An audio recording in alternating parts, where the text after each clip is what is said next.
Hi everyone, this is my 30-week pregnancy vlog. I'm in a very different location.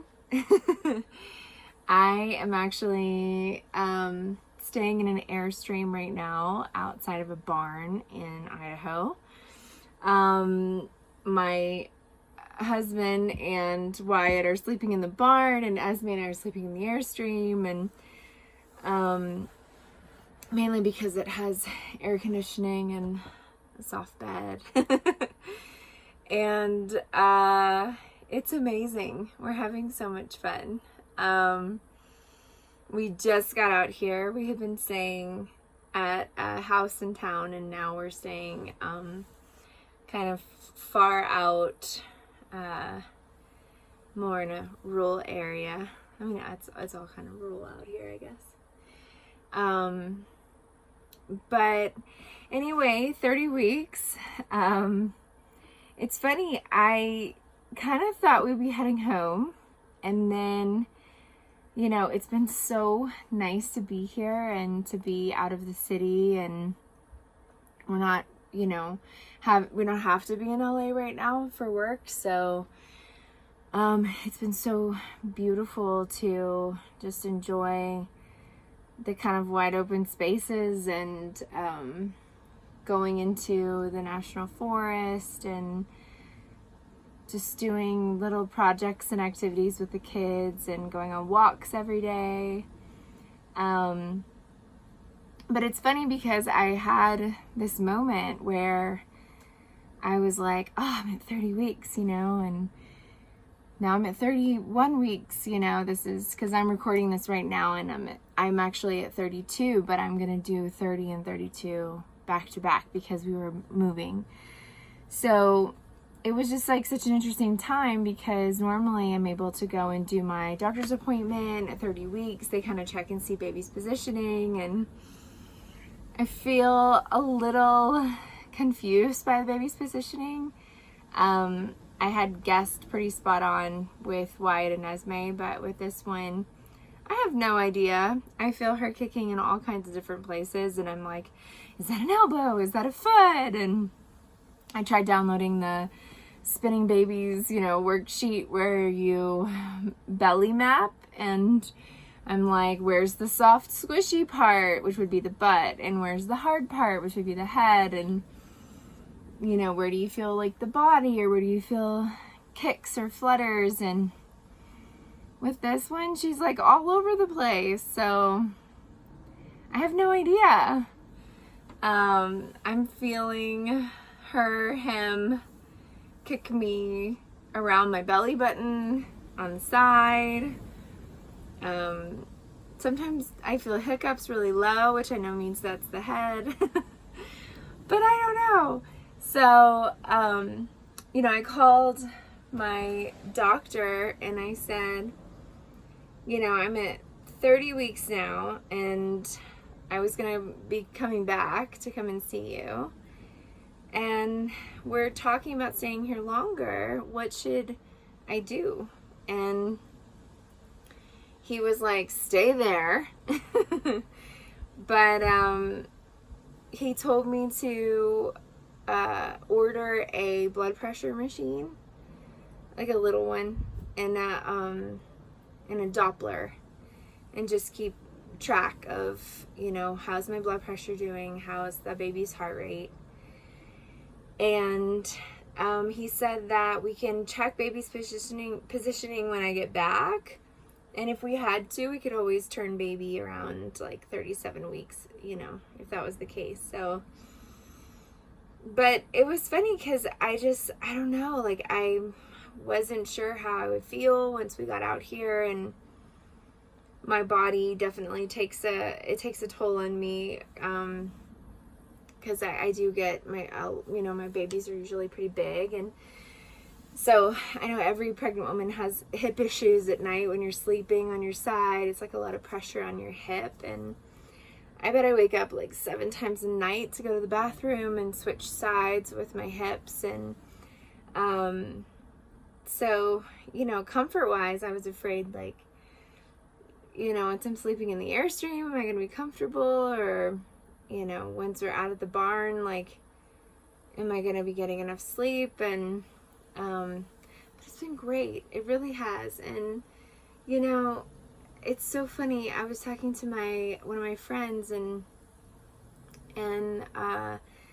we were saying, you know, what an interesting time in our world right now. And, you know, to be here in Idaho in the middle of nowhere. And I say in the middle of nowhere in like a beautiful way, because I kind of like being lost in the middle of nowhere right now and having a lot of wide open space around me, and it just makes me feel a little bit more safe and kind of out of the masses of people, and the simplicity of it is really amazing too, and it just reminds me of how I grew up in Kentucky. So we were talking about that, and also about the kids and how they'll remember that this summer, this time that, you know, mommy was pregnant and we were in Idaho, we were, you know, we spent every day with Nana and Papa, and, you know, we got to explore outside, and we found all different kinds of birds, and, you know, it's feel really grateful, because it's super nice and beautiful, and I had a moment when, you know, I was trying to decide about going back home, where I talked to Eric, and I just like burst into tears, and I was like, I don't know what to do. I just don't know how I feel. Like, I don't know if I should be going home to get all these tests done, and, you know, should the doctor be monitoring me? Should I be going meeting with a midwife? Should we have the baby here? Should we have the baby in LA? And, you know, I talked to Teresa, I talked to Eric, and Eric was like, you know, I think we need to just call your doctor and talk to him and see how he feels. And Teresa was like, you should just have the baby there. And I would love to. It would be so wonderful, but I do really love my doctor. And I was watching some of the videos back from Esme's birth, and I was showing them to Nana, and I was just watching how he was so on it at the end. You know, she was 11 pounds, and Wyatt had been stuck during my home birth with him, and so, you know, the doctor knew that, so he was really on it with helping negotiate her shoulders as I was pushing. And, you know, I was just watching him and watching the process, and I was like, yeah, I love him as a human being, but also he really helped make me feel so comfortable pushing out a baby that big, you know? Like, there definitely were moments where fear was creeping in on me, because I was like, I could feel how huge she was.